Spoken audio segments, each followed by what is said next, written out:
Hello.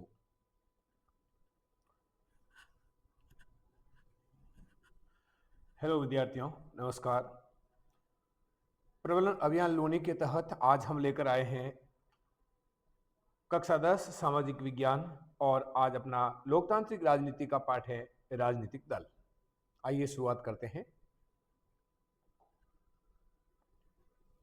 अध्याय का नाम राजनीतिक दल, विषय सामाजिक विज्ञान और बोर्ड परीक्षा परिणाम उन्नयन हेतु ये जो प्रबंधन अभियान हमारे सीबीओ साहिबान के द्वारा चलाया जा रहा है और सीओ साहब के मार्गदर्शन में इसी में आगे बढ़ते हैं। एक बार यहाँ आप देखिए, ये जो भारत का मैप दिया हुआ है ये 13 अप्रैल 2018 की स्थिति को यहाँ दर्शाया गया है। और इस स्थिति में यहाँ पर आप देखें कि भारत में क्षेत्रीय पार्टियां कौन कौन सी हैं। इन क्षेत्रीय पार्टियों को, जो रीजनल पार्टीज है, इनको देखते हैं। शुरुआत करते हैं जम्मू कश्मीर से। तो यहाँ पर Jammu and Kashmir National conference, ये 1939 में स्थापित हुई पुरानी पार्टी है। इनके साथ साथ Jammu and Kashmir national panthers party है और डेमोक्रेटिक पार्टी यानी पीपल्स, पीडीपी जिसको कहते हैं, ये पार्टी यहाँ पर है। फिर आप आइए उत्तर प्रदेश में, मुख्य रूप से यहाँ 1998 यहाँ राष्ट्रीय लोकदल है और समाजवादी पार्टी। फिर यहाँ पर आते हैं आम आदमी पार्टी, ये जो है अपने पंजाब में, हरियाणा, दिल्ली शिरोमणि अकाली दल है, इंडियन नेशनल लोकदल है। और महाराष्ट्र में जो आप देख रहे हैं यहाँ पर शिवसेना है, महाराष्ट्र नवनिर्माण सेना है और महाराष्ट्रवादी गोमांतक पार्टी है। कर्नाटक में जनता दल सेक्युलर, गोवा में गोवा फॉरवर्ड पार्टी। और यहाँ पर आप देखिए तमिलनाडु की पार्टीज दी हुई है। इधर सिक्किम की तरफ जाते हैं तो यहाँ पर सिक्किम डेमोक्रेटिक फ्रंट आपको दिखाई देगा और सिक्किम क्रांतिकारी मोर्चा है। पश्चिम बंगाल में ऑल इंडिया फॉरवर्ड ब्लॉक है, रिवोल्यूशनरी सोशल पार्टी जो केरल में भी है, यहाँ भी है। और ये जो आप इधर देख रहे हैं आंध्र प्रदेश, तो आंध्र प्रदेश में hill state people democratic party है, यूनाइटेड डेमोक्रेटिक पार्टी है। और उनके साथ में यहाँ दूसरी और तेलुगु देशम वगैरह ये पार्टी आप सब देख रहे हैं। तो ये जो आप मैप देख रहे हैं इधर मणिपुर में है, ठीक है ना। तो मणिपुर में पीपल डेमोक्रेटिक अलायंस है, मिजोरम में मिजो पीपल्स कॉन्फ्रेंस है, मिजोरम नेशनलिस्ट पार्टी है या मिजो नेशनल फ्रंट है, ठीक है ना। नागालैंड में नागा पीपल्स फ्रंट है, ये मणिपुर में भी है। तो ये सब पार्टियां हैं आप यहाँ पर देख रहे हैं और इनके जो चुनाव चिन्ह है, पार्टी का जो लोगो है, उसको आप देख रहे हैं। इधर दूसरी तरफ यहाँ पर एक नक्शा बनाया गया है, ऑक्सफोर्ड यूनिवर्सिटी प्रेस 2007 का है। यहाँ बता रहे हैं कि थोड़े से उतार चढ़ाव के बावजूद भारत में लोगों में दलगत जुड़ाव में बढ़ोतरी हुई है। यानी कि भारत में लोगों का दलीय राजनीति की ओर किस प्रकार से जो झुका हुआ है उसके बारे में है। तो यहाँ पर आप देखिए भारत में पार्टी सदस्यता बड़ी है। औसत विश्व का जो औसत देखा जाए तो यहाँ 9.1% है। और भारत में कितना है, तो यहाँ सबसे ज्यादा है तंजानिया में 26.2% है और भारत में 11.4% पार्टी की ओर झुकाव है लोगों का। अब आज का जो अपना टॉपिक है उस टॉपिक का ब्लूप्रिंट हम देखेंगे। तो ब्लूप्रिंट में यहाँ देखिए बेटा कि क्या किस प्रकार से ये पार्ट आपके रहने वाला है।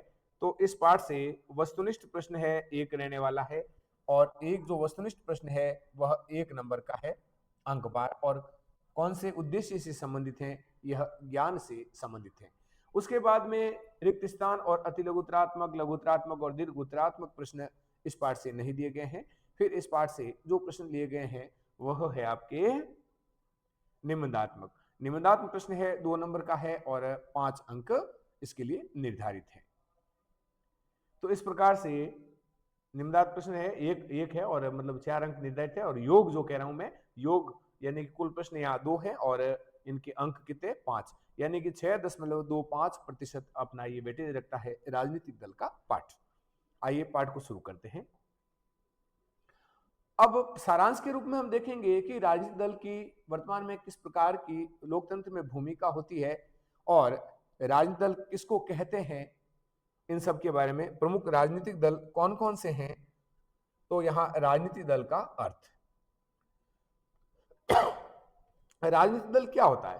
राजनीतिक दल लोगों का एक ऐसा संगठित समूह होता है, यानी लोगों का एक संगठित समूह होता है जो चुनाव लड़ते हैं और सरकार में राजनीतिक सत्ता प्राप्त करने के उद्देश्य से काम करता है और समाज के सामूहिक हित को ध्यान में रखकर कुछ नीतियां और कुछ कार्यक्रम तय करता है। देखो यहाँ दो तीन चीजें हैं। तो एक तो है लोगों का एक राजनीतिक दल क्या है, लोगों का एक संगठित समूह है। दूसरा कार्य क्या है इनका, ये चुनाव लड़ने के लिए इकट्ठा होते हैं और उद्देश्य है राजनीतिक सत्ता को प्राप्त करना, सरकार बनाना। फिर करता क्या है कि समाज के सामूहिक हित को ध्यान में रखते हुए अपने कुछ नीतियां और कार्यक्रम, इनका एक घोषणा पत्र होता है, मैनिफेस्टो होता है, वो प्रत्येक दल का अपना होता है। इसी आधार पर दल लोगों को यह समझाने का प्रयास करते हैं कि उनकी नीतियां औरों से बेहतर हैं, कि भाई हमें सत्ता आप दीजिए, सत्ता क्यों दीजिए। वो लोगों को समझाते हैं कि अगर हम सत्ता में आएंगे तो इस प्रकार का कार्य करेंगे।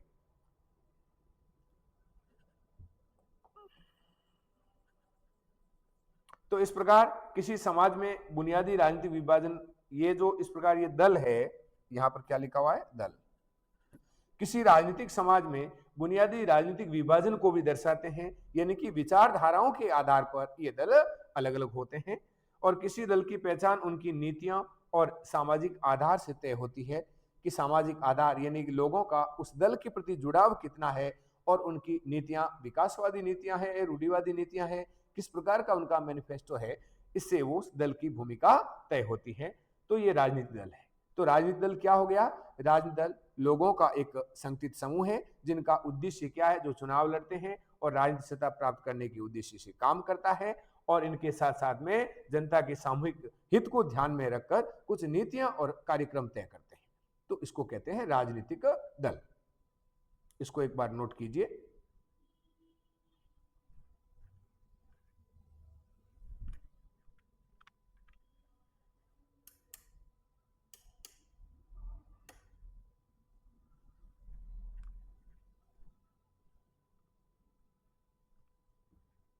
नेक्स्ट आगे बढ़ते हैं। अब जो राजनीतिक दल है वह राजनीतिक दल को कितने प्रमुख हिस्सों में बांट सकते हैं कि इसमें क्या क्या होते हैं राजनीतिक दल में। तो यहां पर देखो इनके तीन प्रमुख भाग किए जा सकते हैं। कौन कौन से तीन प्रमुख हिस्से या भाग है। तो सबसे पहले तो नेता होते हैं, नेता के साथ में कुछ सक्रिय सदस्य होते हैं इनके, और फिर दूसरे जो इनके वोटर्स हैं, इनकी नीतियों को मानने वाले, इनके अनुयायी या समर्थक होते हैं। तो ये राजनीतिक दल के जो तीन भाग हैं इस प्रकार से यह बताया गया है। इनको भी नोट कीजिए आप।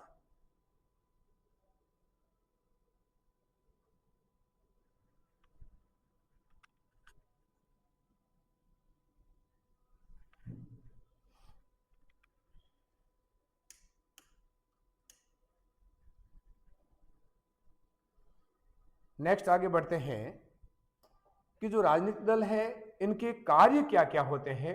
तो राजनीतिक दल के प्रमुख कार्य इस प्रकार से हैं। अब आपके यहां से निबंधात्मक प्रश्न आने वाला है, तो इनको थोड़ा ध्यान से देखना आपको कि राजनीतिक दल क्या काम करता है। तो सबसे पहला काम हो गया चुनाव लड़ने का। पहला काम क्या है भाई, आप सत्ता में कब जाएंगे, सत्ता में कब पहुंच पाएंगे, जब चुनाव लड़ेंगे, लोग आपको समर्थन देंगे, है ना, जो बहुमत है आपके पक्ष में होगा, फिर आप सरकार बनाएंगे। तो चुनाव लड़ते हैं पहला, और वे अलग अलग नीतियों और कार्यक्रमों को मतदाताओं के सामने रखते हैं। प्रत्येक राजनीतिक दल अपने चुनाव में प्रचार करता है। किसका प्रचार करता है, अपने कार्यक्रमों का और नीतियों का, कि यदि हम सत्ता में आते हैं तो देश की जनता के लिए क्या कार्य करेंगे, उनके बारे में जो मतदाता है उनको बताते हैं कि भाई आप हमें क्यों चुने, कि इसलिए आप हमें वोट दें। कानून निर्माण में निर्णायक भूमिका निभाते हैं। कानून निर्माण में निर्णायक भूमिका किस प्रकार से निभाते हैं, कानून का निर्माण कहाँ होता है, संसद में होता है। और राज्यों के लिए जो बात करते हैं तो वहां राज्य की जो विधानसभा है वहां पर कहीं कहीं विधानसभा और विधान परिषद दोनों है ना। तो यहां पर ये जो दल बैठे रहते हैं, जो जीतकर वहां सत्ता में जाते हैं, तो वो कानून के निर्माण में निर्णायक भूमिका निभाते हैं। फिर दल ही सरकार बनाते हैं और उनको संचालित करते हैं। चुनाव जीत गए, चुनाव जीतने के बाद बहुमत प्राप्त हो गया तो इनको सरकार बनाने का न्योता दिया जाता है, राज्यों में राज्यपाल के द्वारा और केंद्र सरकार में राष्ट्रपति के द्वारा, और फिर ये सरकार बनाते हैं और देश को चलाने का कार्य करते हैं। विपक्षी दल शासक दल के विरोधी पक्ष की भूमिका निभाते हैं। अब जिन दलों को बहुमत नहीं मिला वो क्या कार्य करेंगे, वो विपक्ष का निर्माण करेंगे, और विपक्ष का निर्माण करने के बाद में विरोधी पक्ष यानी कि जो सत्ता पक्ष है उनकी नीतियों की वो आलोचना करेंगे, जनता के सामने उनको ले जाएंगे और कहेंगे भाई इनकी ये नीतियां जन विरोधी है। इस प्रकार से वो जनता को भी जागरूक करने का कार्य यहां करते हैं। जनमत निर्माण में दल महत्वपूर्ण भूमिका निभाते हैं कि दलों के माध्यम से ही यह लोकतंत्र संभव है। वे सरकार के कल्याण के कार्यक्रमों को लोगों तक पहुंचाते हैं। अब देखिए वर्तमान जितनी भी लोकतांत्रिक सरकारें हैं उनमें उनका उद्देश्य क्या है, लोक कल्याणकारी राज्य की स्थापना करना। और भारत के संविधान में विद्यार्थियों लोक कल्याणकारी राज्य की स्थापना के लिए कौन सा भाग दिया हुआ है, भाग 4 है, राज्य की नीति निर्देशक तत्व। Directive principle of state policy में ये कहा गया है कि कोई भी सरकार जब अपनी नीतियां बनाए तो इनको है ध्यान में, इन तत्वों को ध्यान में रखना है। तो सरकार का जो जन कल्याण का जो कार्यक्रम है उनको लोगों तक पहुंचाने का कार्य कौन करते हैं, यह राजनीतिक दल करते हैं। तो यहां पर आप क्या देख रहे हैं, यहां आप जान रहे हैं राजनीतिक दलों के प्रमुख कार्य क्या क्या है, उन कार्यों के बारे में जान रहे हैं। Note down.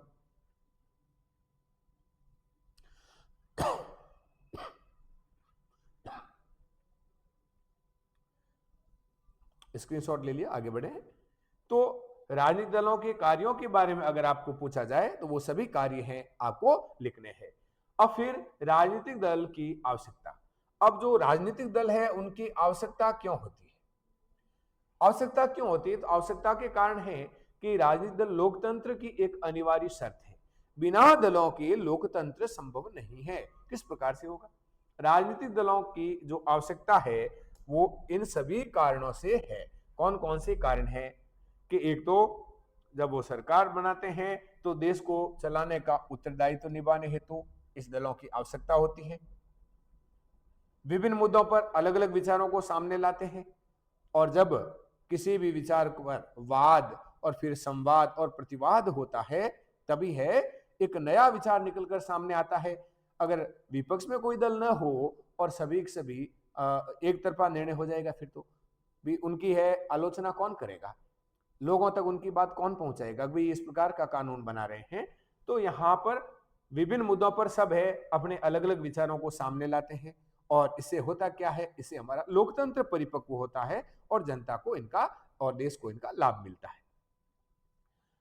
और विभिन्न जो मुद्दे हैं, अलग अलग जो मुद्दे आते हैं पूरे देश भर के, उन पर अलग अलग विचारों को ये सरकार तक पहुंचाते हैं और अपनी अपनी जो राय है अपने जिस क्षेत्र का वो प्रतिनिधित्व करते हैं उस क्षेत्र की राय से सरकार को अवगत कराते हैं।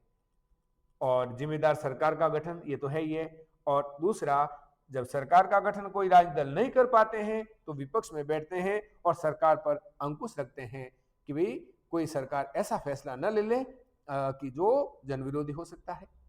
तो वो क्या करें, वो क्या करते हैं, वो उनकी आलोचना करते हैं और उनकी नीतियों को और जनता तक पहुंचाते हैं। तो ये सब राजनीतिक दलों के कार्य मतलब आवश्यकता है कि राजनीतिक दल क्यों होने चाहिए।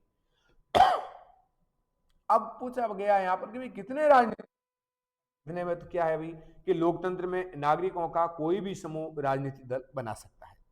आप भी है, इनका निर्माण कर सकते हैं।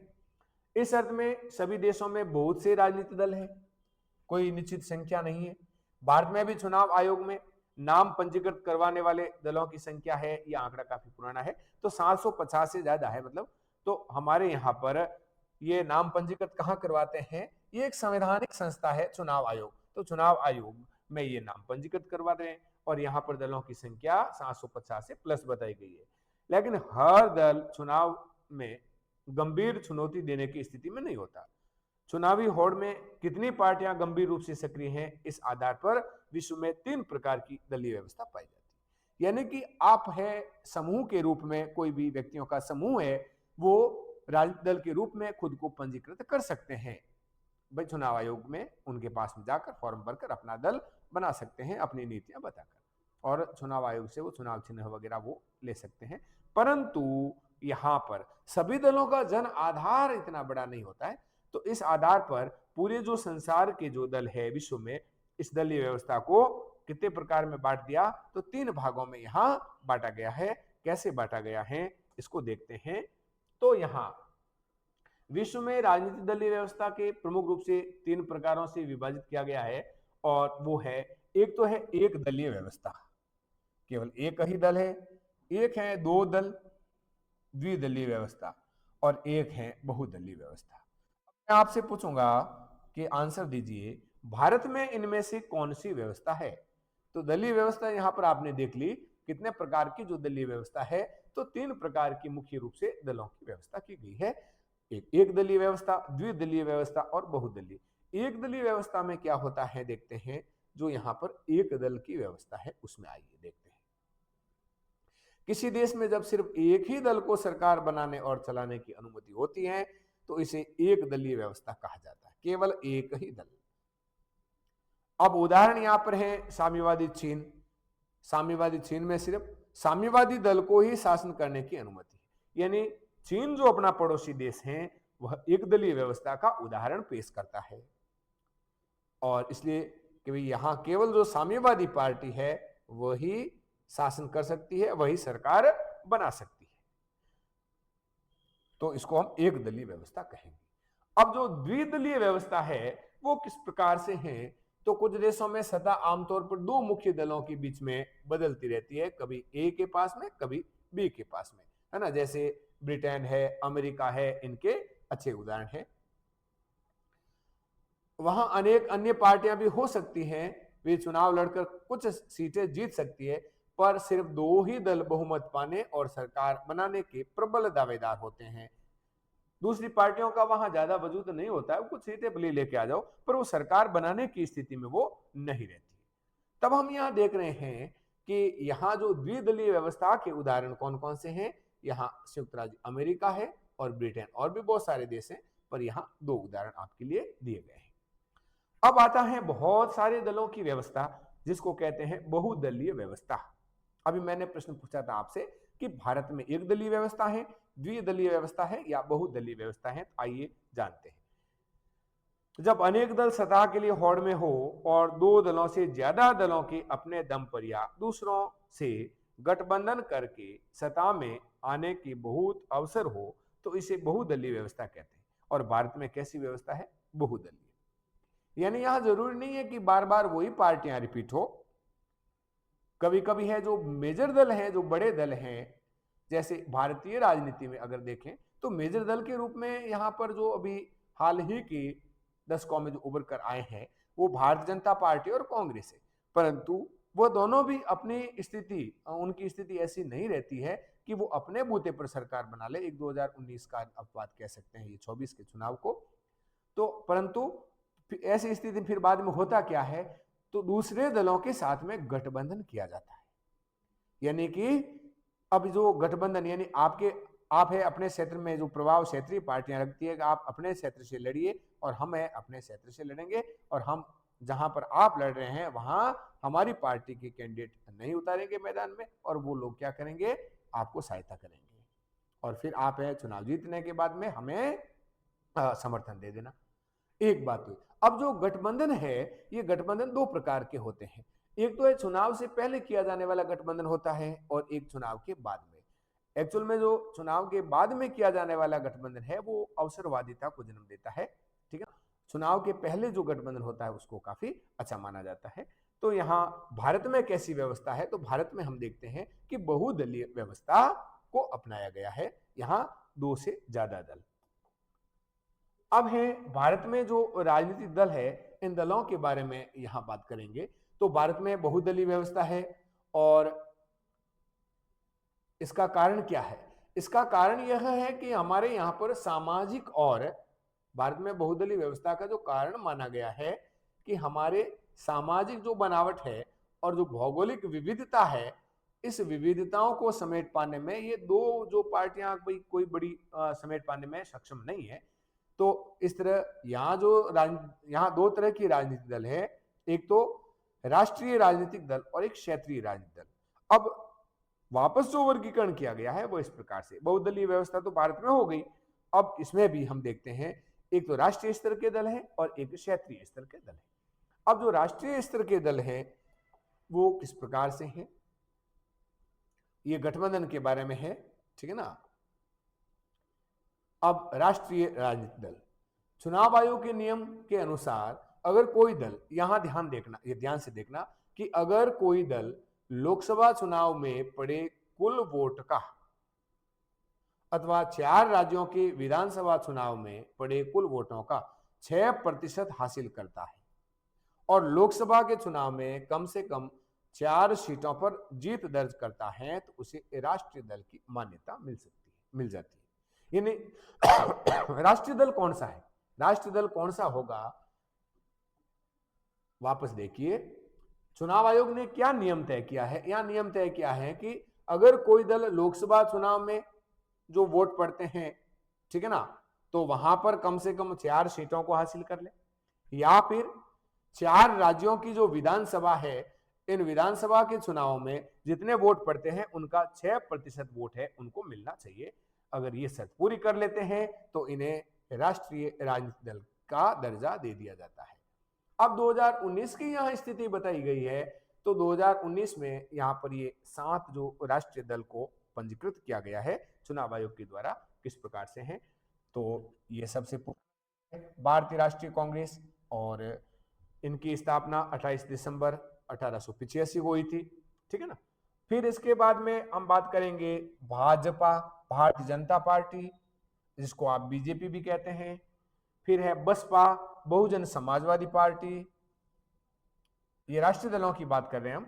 फिर है भारतीय कम्युनिस्ट पार्टी, उसके बाद में भारतीय कम्युनिस्ट पार्टी सीपीआई और पहले सीपीआईएम, और राष्ट्रवादी कांग्रेस पार्टी और ऑल इंडिया तृणमूल कांग्रेस। इन दलों को है राष्ट्रीय दल का दर्जा दिया गया, 2019 की बात है, ठीक है ना, नोट किया, यस।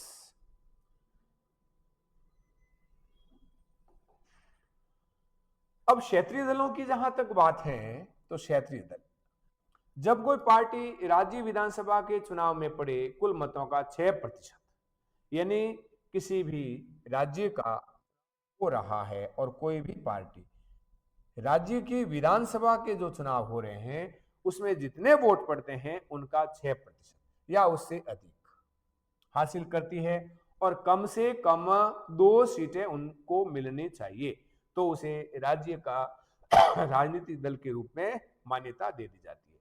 और ऐसे दल क्या कहलाते हैं, ऐसे दल क्षेत्रीय दल या प्रांतीय दल कहलाते हैं। समझ गए आप, क्षेत्रीय दल होने के लिए कौन सी शर्त पूरी करनी जरूरी है।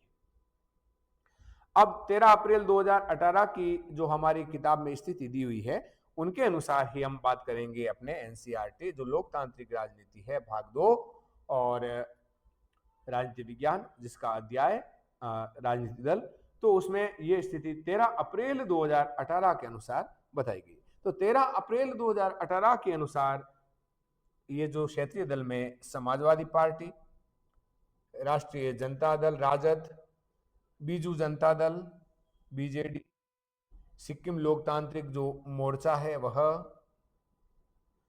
Mizo national Front, Jharkhand Mukti Morcha, Indian National Lokdal Inelo, Jammu and Kashmir National Conference, DMK यानी द्रविड़ मुनेत्र कड़नम, फिर आती है एडीएमके अन्ना द्रविड़ मुनेत्र कड़नम, दक्षिण भारत के हैं ये मुख्य रूप से, तेलुगु देशम पार्टी, केरल कांग्रेस है ना, आम आदमी पार्टी, शिवसेना, असम गण परिषद आदि ये 13 अप्रैल 2018 के अनुसार क्षेत्रीय दलों में काउंट किए गए।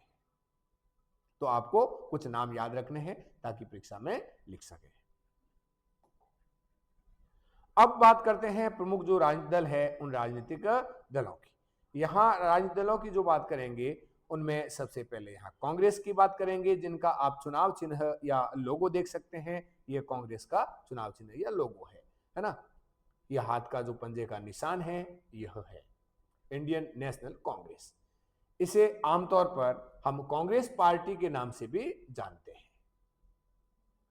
दुनिया के सबसे जो पुराने दल हैं, पुराने दलों में ये शुमार हैं। और ये गठन कब हुआ इनका, तो 28 दिसंबर 1885 को इस दल का गठन हुआ। और गठन के बाद में समय समय पर इसमें कई बार विभाजन भी हुए हैं। अब हमारा देश जब स्वतंत्र हुआ तो पंडित जवाहरलाल नेहरू की अगुवाई में इस दल ने भारत को एक आधुनिक धर्मनिरपेक्ष लोकतांत्रिक गणराज्य बनाने का प्रयास किया। फिर इसका हम पीछे का जो इतिहास देखते हैं तो 1971 तक लगातार और फिर 1980 से 1990 तक इसने देश पर शासन किया। और 1989 के बाद में इस दल के जन समर्थन में कमी आई, पर फिर भी अभी ये पूरे देश और समाज के सभी वर्गों में अपना आधार बनाए हुए हैं। ये दल किसकी बात कर रहे हैं हम, कांग्रेस की। 2004 से 2014 यानी कि इन 10 सालों की अगर बात करें तो संयुक्त प्रगतिशील गठबंधन यानी यूपीए, क्या कहते हैं इसको, यूपीए की सरकार, यानी यह गठबंधन था। इसमें कांग्रेस है एक बड़े दल के रूप में थी। और इस गठबंधन में कांग्रेस की विचारधारा को मानने वाली या उनकी विचारधारा से साम्य रखने वाली पार्टियों का गठबंधन था, यूनाइटेड प्रोग्रेसिव अलायंस, संयुक्त प्रगतिशील गठबंधन। और फिर इनके जो प्रधानमंत्री बने थे, कौन बने थे, पंडित जवाहरलाल नेहरू? नहीं, कौन बने बताइए प्रधानमंत्री?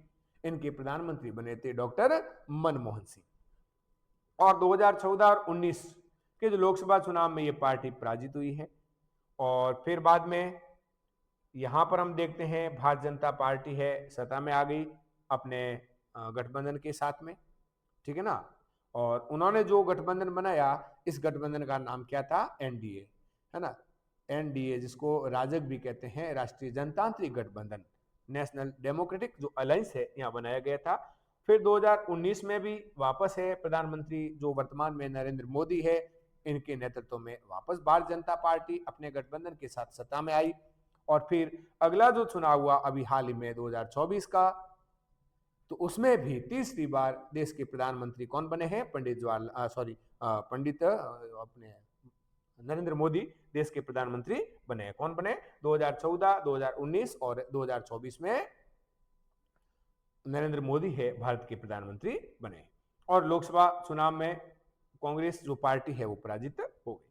और 2019 के लोकसभा चुनाव में 19.5% वोट और 52 सीटें हैं इनको मिली, जैसा कि आंकड़ा हमारी पुस्तक में दर्शाया गया है। तो यह कांग्रेस के इतिहास के बारे में जाना आपने। अब है भारतीय राष्ट्रीय कांग्रेस की जो नीतियां हैं, उनका जो घोषणा पत्र है वो किस प्रकार का है, तो यहां देखते हैं उनके कार्यक्रम और नीतियों के बारे में। 1885 गठन कब हुआ, 1885 में। और प्रमुख एजेंडा है, इसने क्या बनाया है, इसने प्रमुख एजेंडा बनाया देश को धर्मनिरपेक्ष राष्ट्र बनाना और कमजोर वर्ग और अल्पसंख्यक जो समुदाय हैं उनके हितों की रक्षा करना, ये प्रमुख एजेंडे में इन्होंने लिया आपने। और नई आर्थिक नीतियों की समर्थक हैं और ये पार्टी, और इस बात को लेकर जागरूक हैं कि इन नीतियों का गरीब और कमजोर वर्ग पर विपरीत प्रभाव न पड़े, यानी कि जियोपॉलिटिक्स में भी यह पूरी तरह से सक्रिय है। और जो नई आर्थिक नीतियां हैं, सुधारवादी नीतियां हैं, उनके लिए समर्थक हैं। परंतु जो अल्पसंख्यक वर्ग हैं, जो कमजोर वर्ग हैं, गरीब तबका है, उनके हितों की रक्षा इन्होंने अपने एजेंडे में लिखा है। भारत को एक आधुनिक धर्मनिरपेक्ष लोकतांत्रिक गणराज्य बनाने का इन्होंने प्रयास किया है। धर्मनिरपेक्ष यानी धर्म व्यक्ति की आस्था का विषय है, राज्य का कोई धर्म नहीं है। हमारा देश कैसा होगा, लोकतांत्रिक होगा, लोकतंत्र के द्वारा यानी चुनाव के द्वारा, जनता का जनता के लिए जनता के द्वारा शासन। गणराज्य का अर्थ यह होता है विद्यार्थियों, जहां का राष्ट्राध्यक्ष मनोनीत न होकर उनका चुनाव होता है, जैसे हमारे राष्ट्रपति का यहाँ हो रहा है। तो ये प्रयास किया। मध्यम मार्ग की विचारधारा को अपनाया इन्होंने, न तो पूरी तरह से दक्षिणपंथी न वामपंथी, दोनों का सामंजस्य किया है। तो अभी तक हमने जाना किसके बारे में, भारतीय राष्ट्रीय कांग्रेस के बारे में जाना। अगले दल, मुख्य दल के रूप में जिनकी हम यहाँ चर्चा कर रहे हैं, वह है भारतीय जनता पार्टी, बीजेपी जिसको कहते हैं। यहाँ पर आप देखिए बीजेपी का यह चुनाव चिन्ह है, इसका पार्टी का लोगो है, यह है ना, कमल का फूल है, भारतीय जनता पार्टी। पहले क्या था, पहले जनसंघ था, है ना। तो पुराने जनसंघ को, जिसे श्यामा प्रसाद मुखर्जी ने 1951 में गठित किया था, ये जनसंघ है 1951 में, किसके द्वारा, श्यामा प्रसाद मुखर्जी के द्वारा गठित हुआ था। इसको पुनर्जीवित करके यह जो पार्टी बनी भारतीय जनता पार्टी, ये 1980 में, कब बनी है, 1980। और भारत की प्राचीन संस्कृति, देखो इनका जो मैनिफेस्टो है, हम देखते हैं भारत की जो पुरातन संस्कृति है, इन्होंने कहा हम उनको बचाएंगे। भारत के जो प्राचीन जो मूल्य है, हमारे मानवता के जो वैल्यूज हैं, उनको दीनदयाल उपाध्याय के विचार, समग्र मानववाद और अंत्योदय से प्रेरणा लेकर मजबूत और आधुनिक भारत बनाने का इन्होंने लक्ष्य रखा है। भारतीय राष्ट्रवाद और राजनीति की इनकी अवधारणा में सांस्कृतिक राष्ट्रवाद या हिंदुत्व है एक प्रमुख घटक रहा है। हिंदुत्व को इन्होंने अपने एजेंडे में रखा। और पहले जैसे आपने देखा कि शुरुआत से इन्होंने जम्मू कश्मीर में जो विशेष राज्य के दर्जा देने के लिए धारा 370 थी, है ना, अनुच्छेद 370 है, 35A है, इनको हटाया इन्होंने। ये पहले से इनका विरोध कर रहे थे। और फिर राम मंदिर भी इनके एजेंडे में था, ये भी इनका एजेंडा पूरा हो गया। तो सांस्कृतिक राष्ट्रवाद के पक्षधर हैं और हिंदुत्व के पक्षधर हैं। ये भारतीय जनता पार्टी की हम बात कर रहे हैं। ये देश में रहने वाले सभी धर्म के लोगों के लिए समान नागरिक संहिता बनाने और धर्मांतरण पर रोक लगाने के पक्ष में है। अब यहां बात आ रही समान नागरिक संहिता। भारत के संविधान का अनुच्छेद है 44 कहता है। अनुच्छेद कौन सा है, यहां आर्टिकल है 44।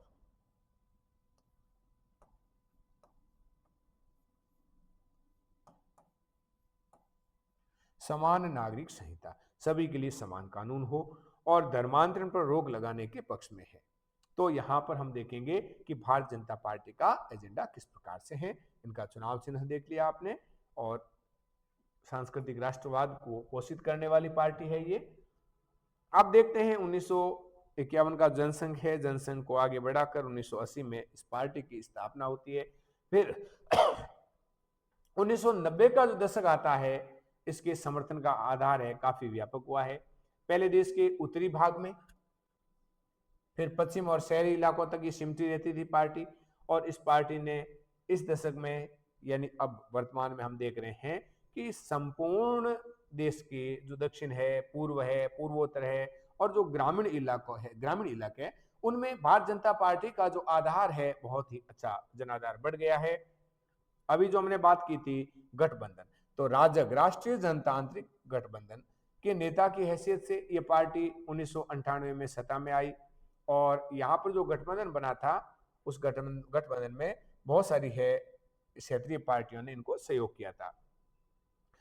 2019 में लोकसभा चुनाव में 303 सीटें जीतकर सबसे बड़े दल के रूप में उभरी। और अभी केंद्र सरकार में यह राष्ट्रीय जनतांत्रिक गठबंधन का नेतृत्व करने वाला कौन सा दल है, सबसे बड़ा, भारतीय जनता पार्टी है। और इस पार्टी के जो नेता है नरेंद्र मोदी, वो वर्तमान में प्रधानमंत्री हैं और तीसरी बार लगातार प्रधानमंत्री है। तो यह है अपने भारतीय जनता पार्टी। अब भारतीय जनता पार्टी के कार्यक्रम और उनकी जो नीतियां हैं किस प्रकार से हैं, तो वापस देखिए कि 1980 में ये पार्टी बनी और प्रमुख नीतियां भारत की प्राचीन संस्कृति और मूल्यों से प्रेरणा लेकर मजबूत और आधुनिक भारत बनाना उद्देश्य है इनका, प्रमुख कार्यक्रम है। सांस्कृतिक राष्ट्रवाद की अवधारणा इनका प्रमुख तत्व है, जिसमें हिंदुत्व मुख्य है। भारतीय जनता पार्टी जम्मू कश्मीर को क्षेत्रीय और राजनीतिक स्तर पर विशेष दर्जा देने के विरुद्ध है। खैर ये विरोध थी, परंतु अभी क्या हुआ है, अभी इनका समाधान हो गया है। समान नागरिक संहिता बनाने और धर्मांतरण पर रोक लगाने के पक्ष में ये पार्टी है। ये मुख्य इनका एजेंडा है, इसका, भारतीय जनता पार्टी का। अब जो आप अगली पार्टी के रूप में यहां स्क्रीन पर देख रहे हैं, वो है आम आदमी पार्टी या आम आदमी पार्टी का, देखो आपको लोगो दिखाई दे रहा है, AAP, आप, ए का अर्थ है आम, ए का अर्थ है आदमी, और है ना पार्टी, पी का अर्थ क्या है, पार्टी, आम आदमी पार्टी। और इनका जो चुनाव चिन्ह है वह है झाड़ू। अब झाड़ू क्यों है, देखते हैं। आम आदमी पार्टी का गठन है, देखो, लोकपाल लाने के लिए, लोकायुक्त के लिए एक आंदोलन हुआ था, है ना। अन्ना के नेतृत्व में, अन्ना हजारे के सामाजिक कार्यकर्ता थे अन्ना हजारे, उनके नेतृत्व में 2011 की बात है। और ये आंदोलन था भ्रष्टाचार विरोधी आंदोलन। और इस आंदोलन की पृष्ठभूमि में, है ना, इस आंदोलन को विरासत में समेटे हुए यह पार्टी बनी 26 नवंबर 2012 को। और क्यों बनाई गई पार्टी? तो इन्होंने कहा कि भैया हम है एक जवाबदेही सरकार की स्थापना करेंगे, उनका जो प्रशासन होगा पूरी तरह से त्वरित होगा, पारदर्शी होगा, हम सभी हमारी सरकार की जो नीतियां हैं, कार्यक्रम है, लोगों को बताएंगे, सुशासन होगा। इन विचारों के आधार पर यह पार्टी बनकर हमारे सामने आई। और पार्टी अपने गठन के 1 साल बाद दिल्ली विधानसभा चुनाव में दूसरी सबसे बड़ी पार्टी बनकर उभरी। और फिर बाद में दिल्ली में इन्होंने सरकार भी बनाई। और उसके बाद हम देखते हैं कि अरविंद केजरीवाल का नाम सुना होगा आपने, ठीक है ना, वो इस पार्टी की मुखिया। 2022 में गुजरात विधानसभा चुनाव के बाद ये गुजरात की राजनीति में तीसरे मोर्चे के रूप में भी उभरी। फिलहाल पंजाब और दिल्ली में सरकार बनाई। 2019 के लोकसभा चुनाव में पार्टी ने लोकसभा में एक सीट भी हासिल की। तो यहां पर यह देखते हैं कि आम आदमी पार्टी का सफर किस प्रकार से रहा। दिल्ली में सरकार भी है इनकी, आम आदमी पार्टी की।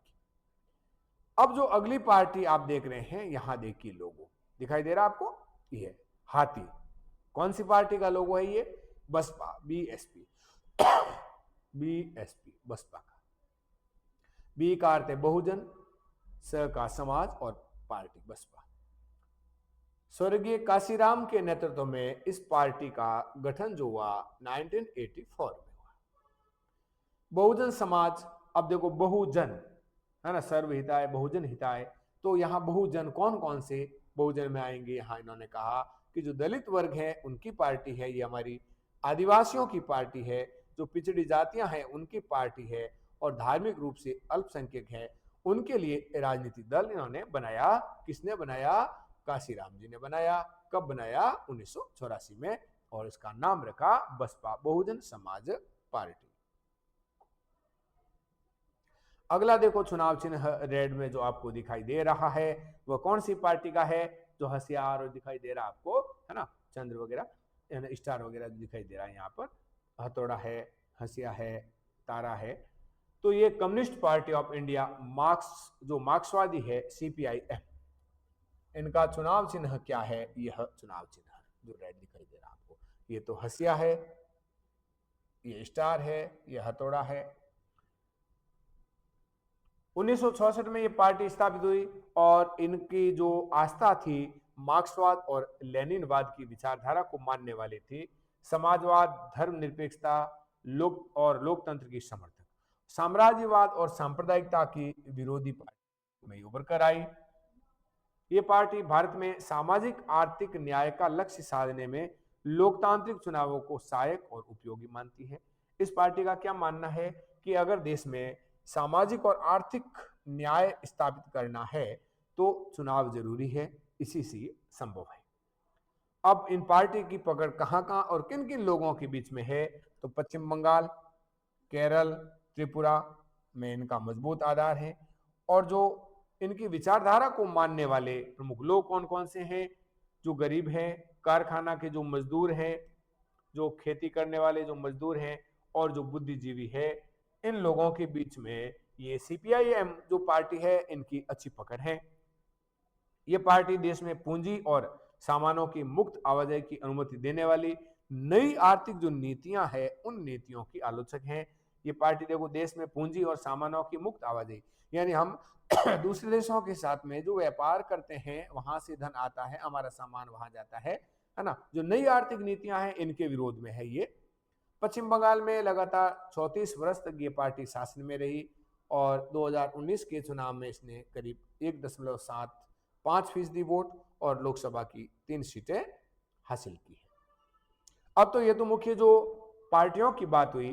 पार्टियों की बात के बाद में आगे हम यहाँ चर्चा करेंगे कि राजनीतिक दलों के लिए प्रमुख रूप से चुनौतियां क्या क्या है।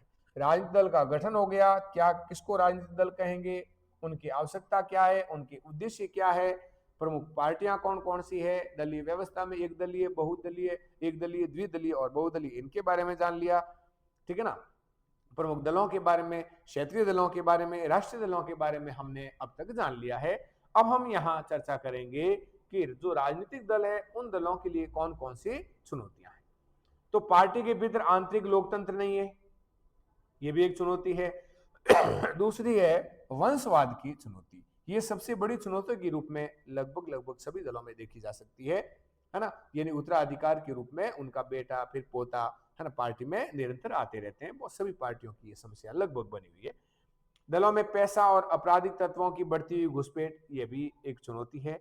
और सार्थक विकल्पहीनता की जो चुनौती है। तो कुल मिला के राजनीतिक दलों के लिए प्रमुख रूप से हम चुनौतियों की बात करें तो यह 4 चुनौतियां यहां पर हैं, जिसे आप लिख सकते हैं।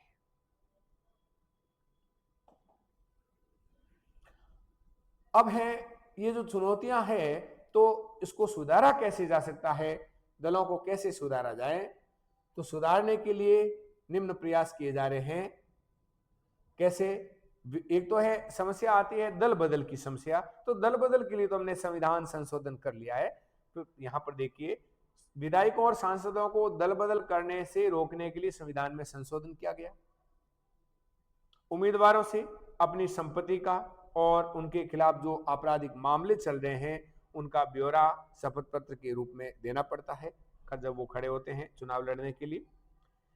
सभी दलों के लिए सांगठनिक चुनाव करवाना और आयकर रिटर्न भरना आवश्यक कर दिया कि भी आपकी कितनी आय है और फिर आपने नेता रहते हुए कितना कमाया है, अब वर्तमान में आपकी प्रॉपर्टी कितनी है। तो ये सब जो है दलों को सुधारने के लिए किए जाने वाले प्रमुख प्रयास हैं।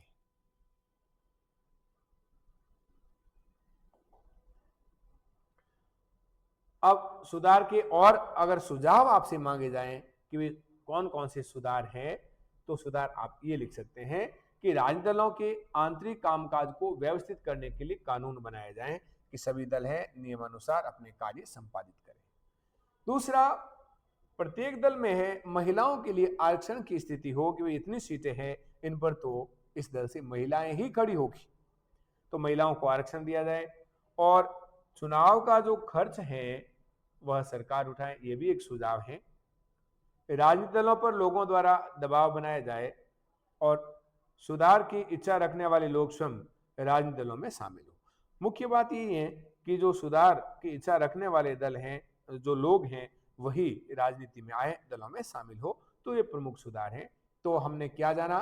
हमने शुरुआत में ये जाना राजनीतिक दल, और राजनीतिक दल में क्या जाना हमने कि राजनीतिक दल कहते किसको हैं, प्रमुख राजनीतिक दल कौन कौन से हैं, कितने प्रकार के राजनीतिक दल हैं, क्षेत्रीय पार्टी किसको कहते हैं, राष्ट्रीय पार्टी किसको कहते हैं।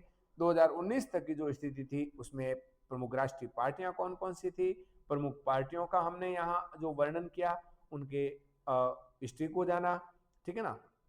और वर्तमान में शासन करने वाली पार्टियों के बारे में जाना, चुनाव सुधार के बारे में जाना।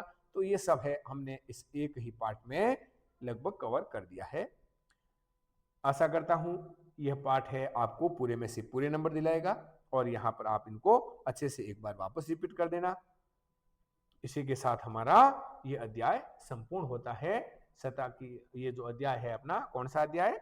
अध्याय है लोकतांत्रिक राजनीति। कौन सा अध्याय है? लोकतांत्रिक राजनीतिक दल। कौन सा अध्याय? राजनीतिक दल। इसी प्रकार से नेक्स्ट क्लास में अगला अध्याय लेकर आपके सामने प्रबलन अभियान के तहत पुनः हाजिर होंगे।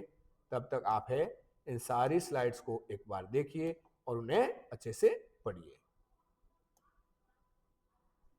ये जो हमारा अभियान है, इनके प्रेरक हैं श्रीमान आशीष कुमार जी मिश्रा, मुख्य कार्यकारी अधिकारी, जिला परिषद जोधपुर, और मार्गदर्शन है श्रीमती समीम मैडम, मुख्य ब्लॉक शिक्षा अधिकारी लूनी के द्वारा, और संकलनकर्ता मैं यानी मोहन राम पटेल, व्याख्याता राजनीति विज्ञान, राजकीय उच्च माध्यमिक विद्यालय नंदवान। जो समय सीमा हमारे पास होती है उस समय सीमा के भीतर इस पाठ को पूरा करना होता है, और हमने पूरा प्रयास करके समय सीमा के भीतर आपके पास में ये पाठ पहुंचा दिया। शीघ्र ही इस पाठ के सारे जो नोट्स हैं और बाकी जो पेंडिंग एक दो पाठ के नोट्स हैं वह भी ग्रुप में अवेलेबल करवा दिए जाएंगे। सभी साथियों से निवेदन है कि इस अभियान को आगे से आगे पहुंचाएं। सभी जो स्कूल्स के ग्रुप हैं उन सभी ग्रुप्स में इनको भेजें ताकि पाठ बनाने वाला, पढ़ाने वाला वो भी मोटिवेट हो और ज़्यादा मेहनत के साथ हम आपके लिए पाठ तैयार करें, ताकि हमारा जो ज़िला है, ये जो बोर्ड के एग्ज़ाम होने वाले हैं, इस एग्ज़ाम में टॉप करें पूरे राजस्थान में। हमारे जो सभी विद्यार्थी हैं वो है पास हो, अच्छे अंकों से पास हो, और मेरिटोरियल है स्टूडेंट्स हैं वह अपनी पोजीशन में और सुधार करें। इन्हीं सब बातों को ध्यान में रखते हुए ये प्रबलन अभियान लूणी प्रारंभ किया गया, और अब इनका विस्तार प्रबलन अभियान लूणी का होते होते ये प्रबलन जोधपुर हो गया है, और शीघ्र ही इनका विस्तार पूरे राजस्थान में भी हो जाएगा। धन्यवाद।